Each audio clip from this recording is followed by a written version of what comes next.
For 2 centuries, Napoleon's ancestry was settled as Corsican-Italian nobility.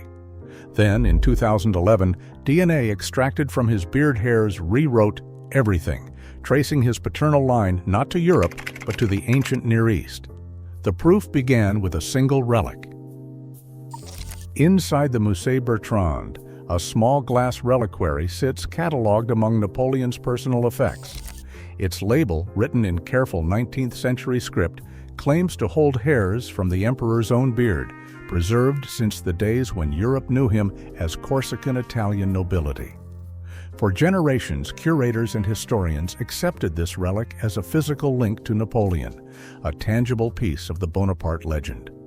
The provenance is anchored by a letter, signed by Napoleon himself, addressed to Dominique Vivant Denon, the director of the Louvre and the original custodian. Museum records trace the reliquary's journey from Denon's private collection to a bequest in 1852, then decades of secure storage behind glass. In the museum's inventory, these hairs were always treated as genuine, reinforcing the accepted narrative of Napoleon's Italian Corsican heritage. Yet, until modern science intervened, no one questioned what deeper secrets might rest in these fragile strands. Gerard Lucat began his analysis inside a clean laboratory where every surface was sterilized with bleach and ultraviolet light. The hairs were handled with forceps and gloves, never touched by bare skin.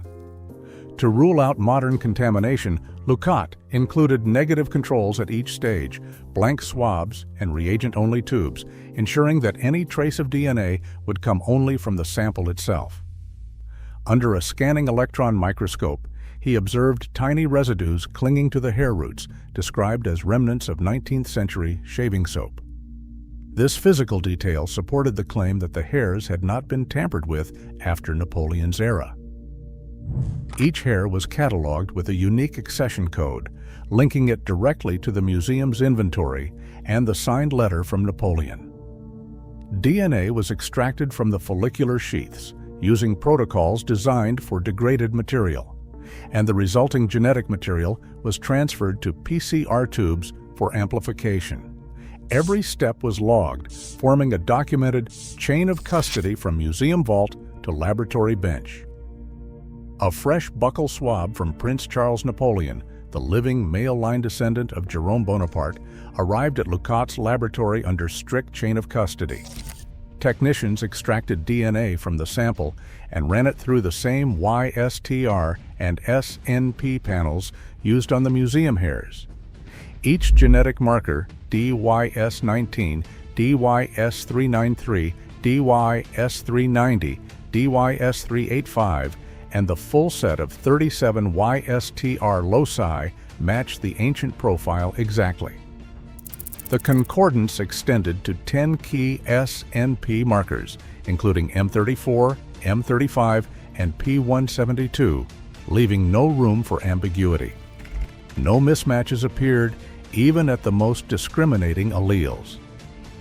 This identity was not a matter of chance. The odds of 2 unrelated men sharing such a complete Y chromosome profile are estimated at less than 1 in a million. The genetic evidence confirmed a direct, unbroken male line from Napoleon's era to the present. For the first time, science had anchored the Bonaparte legacy not just in documents and portraits, but in the living code of their descendants. With the genetic link established, the focus turned to the deeper question: where did this unexpected paternal lineage truly begin? Y chromosome analysis placed Napoleon's paternal lineage in Haplogroup E1b1b1c1, also known as EM34, a branch with origins traced not to Europe, but to the ancient Near East. Population genetic surveys reveal that this lineage is most common today in regions like Jordan, where around 8.5% of men carry it, and among the Amhara of Ethiopia and Highland Yemenis, where frequencies range from 6% to 7%. In stark contrast, the same lineage appears in only about 1.4% of Corsican men. The coalescence age for EM34 stands at roughly 7,000 years, with ancient DNA confirming its presence in the Levant long before the rise of classical civilizations. In southern Europe, and especially on Corsica, EM34's rarity points to a history shaped by isolated founder events and sporadic migrations, not continuous inheritance from local populations. For centuries, the Bonaparte family was woven into the story of Italian Corsican nobility, but the genetic evidence reframes that narrative. Napoleon's paternal line, it turns out, is a living remnant of ancient Mediterranean movement, a marker more at home in the Levant than in the heart of Europe. In 1490, Francesco Buonaparte left the Ligurian town of Sarzana for Corsica, a move recorded in the parish registers now held at the Archivio di Stato di Sarzana. Just 35 years later, a notarial deed from 1525 describes him as Il Moro, the Moor, a nickname that carried literal weight in Renaissance Italy, often signaling a darker complexion or origins outside Europe.